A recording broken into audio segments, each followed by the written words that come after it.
I keep thinking about this funny story, so I'm just like, I might as well share it. I probably told like bits and pieces of it. So, working with the Most High Mother and Father, they show me like visions, like through dreams, daydreams, awakened state, like however, like they show me stuff. And it's more so like about my life, my past, and where I've come from, and how I got here. So when I say how I got here, like I wasn't supposed to live this life that I have now. I chose it. And when I say I chose it, I'll just tell you this. If you've ever seen the movie Monster House, and like, they're like in a big warehouse, and it's like all those doors, and everybody's lined up to go scare a kid and do what they got to do. But in this vision, it was like a warehouse. There was all these different doors. There was thousands and thousands and thousands and thousands of people there. And these doors here, what I saw, they were like the birthing canal, the portal, the door to this world through the ether. So everybody was in line. And in my door, I was waiting in line. I'm sitting here smiling, excited, because my door, it was like a big old celebration. There was animals, like elephants, like everything you was seeing like on a Lion King, right? They was all just dancing. There was music playing, the bands going, everybody was going. It's a big celebration. And my mom, not the one that's in this life now, I do love her, and I'll tell you why. But my Most High Mother, the Most High Mother, she was just so excited for me. And I saw like all my spiritual family, they were like, you did it again. It was like, because I broke another generational curse. I broke mine already, and then I kept coming back, reincarnating, helping other people. And they told me like, you don't have to no more, like you've done enough, baby, like go get your reward so that you can keep going on in your journey too, blah blah blah. So I'm like, okay, I'm excited, do. So then I saw my mom in this life. She came back through the ether, right? And she's standing there and she was so upset with herself, and she's like, all I had to do was this. I ain't gonna say what she said, but she was like, all she had to do was X, Y, Z. And she was like, I'm gonna get it right this time. I'm gonna get it right this time. And she kept repeating herself. She's like, I'm not gonna get distracted by love. I'm not gonna get distracted by this, that, da, da, da, da. And she's telling herself, like, if somebody say this, I'm gonna say this. And she's practicing. And if you've ever seen that movie Soul, it's on Disney Plus, very great awakening movie too, if you've never saw it. It shows like how the spirit is raised up in the spiritual realm first before it comes into the earth, into the body, to the human form. But it's still a spirit coming into the flesh, right? And so when I saw my mom, and then I'm like getting distracted because she just like, I can feel her, like her presence, like her emotions, like it was just like just so like big. And so it was distracting me from my celebration. I'm knowing I'm about to get the whole world handed to me pretty much. And she's Amani. Sorry, I got this dog out here on a leash and she's pulling me. Come on, girl. Come on. Come back down here. Thank you. And so anyway, so I'm distracted by my mom because she just keep repeating it, and she sounds so hopeful. She was just so full of hope. So I'm like, I got a long line waiting. Like my other family members, they're going through the doors before me. They was going to go, prepare the way, get everything set up. So where I walked through the ether, all I had to do was just be. And that was my reward. It was to just exist. And so, look at her.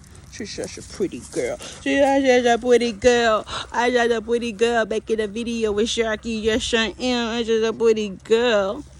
But, so, all I had to do was just exist and just be. That was my reward for this life. But instead, I went over and read my mom's chart. It was like a big old booklet, and I started just flipping through. I was like, why is, she keep repeating herself? And I'm reading it, and I'm just like, and I'm just looking at how full of hope she is, and she's just so hopeful she's going to do it right this time. And as I read her book, I'm like, no, she's not.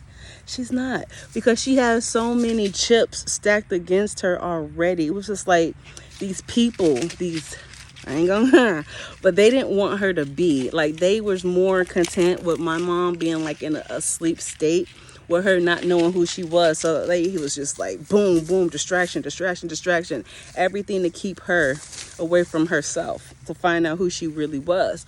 And then so it's almost my time to go through my door now. And so I just looked at my mom and his life, and I promise you, I just looked up at her and I held her hand. I don't know why I did it, but I did. I held her hand and I walked through the ether with her. I came through the birthing canal with my mom. And so as I was doing that, Mother, my family, they're over there screaming at me. They was like, no, don't do it. No, you don't know what this family's like. And they was like, they saw me and I was like, I have to help her. I was like, somebody has to help her. I'm like, that's not fair what's happening to her. And they was like, you don't know what that family's like. And I was just like, boom, the door opened. Me and my mom started going through it. And then Most High Mother, she started screaming at like some of my family members that was over there getting ready to go through the door to go get our reward, because they happy because we all was being celebrated, right? And so they still are now in this life. I just haven't found my family yet, but we're gonna find each other. Boom. But so Most High Mother is like yelling at them, like she was like, go with her, and don't let anything happen to my baby. La, la, la. So so as a kid, my mom used to tell me like my eyes glowed in the dark, and she used to always think I was not weird but weird. She used to always just look at me like, what is this thing? And so I used to always just look at my mom with admiration. I've always thought she was just so beautiful. And I remember as a kid, just even teenager, just even as my adult years, all my life, I've always told my mom, like, Mom, I'm like, I chose you. Like, I chose you to be my mother. And I was like, and I'll choose you again. And she's always just say like little stuff like this. But I never knew why I said it. I thought I was only saying it because I loved her so much. Like, but turns out I really chose her to be my mother in this life. And I chose her to help her and elevate her from the stuff that was happening to her that wasn't fair. And so my protection became her protection, became her family protection, because I'm now in this family. And then so now it became like a split, because of, like I've already told you, one side of my family, my dad's side of the family, they tried to destiny swap with me and still be trying to do crazy stuff. And like with them, they've always put me down like my whole life, trying to make me feel like I was ugly. They'll just like make, like me and my sister had long hair. They'll tell us like, oh, you think you're pretty because you got long hair, and like all this weird stuff. And they were like older than us. And I'm just like, I never understood like why they were just projecting so much hate towards me. I'm like, dang. And so I got to the point one time, I think I was like, maybe like a freshman in high school. I cut all my hair off down to a fade. That's how much, like, now what can you say about me? Stop being mean to me. I don't have hair no more. Like, I don't give a damn about hair. Like, what else can you say? Oh, now is you're black, you're ugly, you're this, you're that. And I'm just like, and then like, you know, I knew right answers to stuff. Say I knew some right stuff. They'll try to tell me like I'm stupid or you don't know nothing and da da da da da da da. So like I've just stayed quiet, and silence became just like my best friend. Just like I ain't gonna say nothing because somebody's gonna always try to humble me about something, tell me how wrong I am when I know I'm not. And like came from my families, even trickled down to my teachers, to the point where I was even scared to give the right answer because they'll do the same thing. Like, oh, you think you're smart? We're not going to pass you up a grade. And I was like, I didn't ask to be skipped up a grade, but I am bored. And like, I would sit and do like my whole workbook. Like, you give me a thick math book, English, I'll do all of that in one night. And then like all my homework would be done for the year. And then they'd try to give me extra stuff. And it got to the point I just started skipping. I started skipping high school. And then my teachers, they'll tell me like, oh, and like I'll skip like the whole week, come back, take the test and pass and skip again. And then that was just kind of like our little arrangement. I pass my test, they don't have to see my face type thing. And then they'll tell me like, oh, it's like you fail one test, oh, you're going to fail the whole grade. And I already knew I'm going to fail. I already knew this stuff. Like my grandma was in college at the time when I was a freshman. Like she went back, you know, trying to get herself together. I was so proud of her, my G-ball. And I used to do my grandma's college work, like help her with her stuff. And like, as a freshman, I'm doing college courses, bruh. And you trying to tell me I can't get passed up, which I didn't even care about that because I wanted to be around my friends and do all that other stuff. And I didn't want to be singled out for being a smart one, which everybody already come to me and for stuff like that. But didn't want it. But they did a hell of a job killing my confidence, my spirit as a kid. And then it took me well into my adult years to just go into myself. I just had to retreat, middle fingers to the world. When I figured out, like, just sticking up your middle finger, that's activating your ether. This is spirit. And I literally just middle fingers to the world. I just went inside myself and just got to know me. And then as I'm starting getting to know me, I just started thinking about like all of the stuff. Like I remember like in the 3rd grade, my teacher told me like I was stupid because I couldn't color inside the lines. Whole time, that's trauma. Why I can't color into the lines? Like you didn't care enough to see why, but you just want to put me down. So like I've always had a fear of coloring because like that just stuck to me just so like it plastered to me. So I would never color, draw any assignments. I'll just turn it in blank because you ain't finna do that to me again, you know. And then so as an adult, I just got a sketchbook. And I was like, you know what? I'm still drawing stick figures as people. And I'm like, I know I can draw. Like, I just have to practice. Like, no one really took the time to sit down with me and just like, let's do this and let's do that. So I took that time to sit down with me and say, let's do this and let's try that. And I'll show you my sketchbooks. They start off rough, but they gradually get better. And as I was doing that, that was healing my inner child. And I just started coloring. Like, I can color inside the lines. I can color pretty. Like, forget that dang on teacher that tried to even take my creativity away from me, because that's what it did. And it make me just like work certain assignments. It's like up to a point and then I'll stop it. I'll never complete it. And that was just my way of just coping, just keeping people off my back. And like if I look like a failure or a loser to everybody, it seemed like everybody was happy. So I'm like, I'll let you take that. And I used to let people take credit for my work. I never got like no type of recognition because I knew I was giving the right stuff, but then it come from somebody else, then it's praise. But it come from me, you're wrong, and they're gonna go find something wrong. So then I started giving my friends the right answers just to see what they'll say to them, and it was nothing. So I was just like, So I got complacent, just very comfortable being in the background of my own life. I felt like a shadow in my own frame, right? And I was like, I don't want to be like this. So it took me going inside myself to just really get to know me. And I found out I truly, truly, truly love myself. And then I started looking at everybody that kept mistreating me. Like, why? It's something wrong with you, not me. It's you. And like, I'm never going to say like, oh, I never done nothing wrong or never did nothing to nobody. I have. And I have. But it's just like, those protections, like projections, that they were given to me, I wore it because I kept hearing it and just became comfortable. And I thought that was my identity. And I had to strip my identity and come up out of all of that. Like, that's not me. What's wrong, girl? What's your matter? What's you?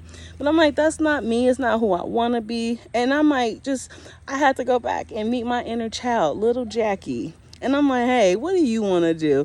And then I'm like, I became the type of person as an adult that I wish to God I had as a kid, right? And I'm like that. I'm that type of adult to everybody's kid, because you never know what the next person's going through, who doesn't go home to love. Like, you just never know. So I try my hardest to be nice to everybody.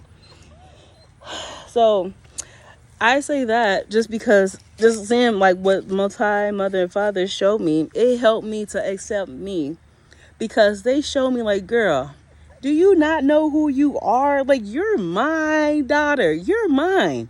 And I'm like, me? Like, yeah. Like, they told me like, oh, when you was born, they was like, man, the sky was purple, it was black, it was flickering. It wasn't supposed to be no storm that night, but it stormed. That was us. That was the ether being shook around, because I changed my own fate when I decided to come back and help my mom, because I knew that she had stuff stuck against her. And then it makes more sense, like even as a kid, I clung to my mom. I clung to her hip. I never wanted to not be by her. I've always wanted to be up under her. I didn't care if he was just sitting next to her while she was sleeping. I've always wanted to be next to my mom. And like now I understand that, because I'm like, I came here to help her, to save her, to liberate her. And this is why I get so I'm always going to keep talking about the 144,000, the chakra systems, because me doing that, that's how I got to where I am. Everything that church says, don't do, don't look at that, don't do that, it's evil. That was my mother, Most High Father, my spiritual team, my ancestors, my family, that you trying to tell me that's evil. You're a liar. You are a liar. They're not evil. It's evil to you because it's going to take away your power because of the deception that you've been putting on this world. And I don't care anymore how I look to anybody. I know I'm here to shake shit up. I'm here to shake it up. Shake up everything, all the lies. Ain't nothing getting past nothing no more. And everything is going to change. Everybody's coming into their awakening now. And I'm so glad everybody's off this rapture talk, because I haven't laughed so hard in my life. Because if you understood what a rapture was, and everybody's like, oh, I want God to come back and Jesus to come back. No, you don't. You don't want to know what that day looked like. And I tell you now, you do not. You should fear that day that they come. And everybody swear like, oh, I want to go to heaven. I want to do this. I want to do that. You don't know what you don't know. Because you're just still following these ideologies of this world. And it's like, I've been telling my friends about this whole New World Order mess. That mess been started. What is the number one currency? The US dollar. What is the number one religion? Christianity. What is the number one language? English. That was the New World Order. It already happened. We've been living into it. We've been indoctrined into it. Giving something the fear of something that's coming that's already didn't happen, that we're already living. And like my parents, my spiritual parents, they've taught me so much. And they showed me so much. And it just helped me to accept myself. Like, I love me. I love everything about me. I love the good and the bad. I love everything about me. And it took me just sitting down with myself to see that. And this world, it made me hard. It made me cold. It truly did. Like, I wore my masculinity like my skin. Like, it was me. I wake up, boom, put on that protection, because ain't nobody finna mess with me today. That was my thing. Like, you touch me, wait, you hit me, and I'm gonna hit you back, punk. Like, that was me. But I ain't on none of that no more. Because when you truly understand what God says, you don't have to do nothing but be. That's all you have to be. Is just yourself. Right? You let everybody do whatever they want to do. All they're doing is racking up their karmic debt. And think about the lottery. When you're thinking about, like, you're seeing people getting away with stuff, and they're doing this and they're doing that, and they ha ha ha ha ha, let them laugh, let them laugh, let them laugh. Because you know what happens. And like I said, think about the lottery. You don't want the lottery when it's only $200. They're gonna be like, oh, the lottery is $200. No, you gonna wait till that thing break up to some 100,000s or to the millions before you want to cash out. And that's how my parents work. They gonna let you go because you ain't gonna stop. You had warnings, but they gonna let you go until that pot get fat. Then they gonna cash out. So don't worry about what the next person got going on. And if you know in your heart, you feel it in your soul, if your spirit's rejecting people, places, anything, reject it. Don't fight against spirit, because all you're doing is just delaying the inevitable. That's all you're doing.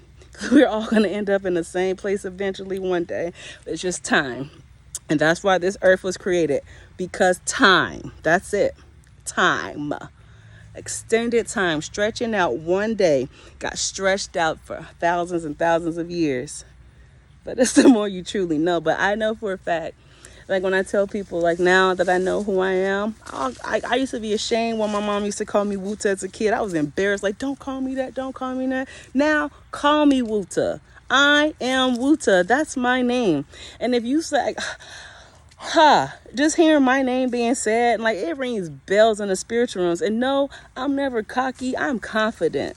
Because if you knew my life and how I've lived, I'm speaking out loud. I'm living out loud. This dog's pulling me. I think she wants to go for a walk. So I'm going to get up. Let me get my shoes and mommy. But that's just who I am. And I'm going to sing it loud. I'm going to be proud. Because I know I was here to help. Sent here to help. I volunteered to come here. And then I just think about it on some days when I do get down. Like, really? But it's all part of the plan. And I don't know everything. I don't claim to know everything. But what I do know, I would gladly share. I don't gatekeep. I don't be trying to charge people for stuff that's free, like services, and no. And like, I have natural abilities as a counselor, a helper. I love kids. I'm great with my hands. Like, I can do everything my parents can do. And that's the plan. Oh, good girl. But just don't be scared to be who you are. And in this world, they want you to be. In this world, they're going to keep pushing fear monger. They're going to keep trying to scare you and keep trying to silence you. And that's when you just scream if you have to. Ah! Scream if you have to. But you let your voice be heard because it's yours. And that's your power.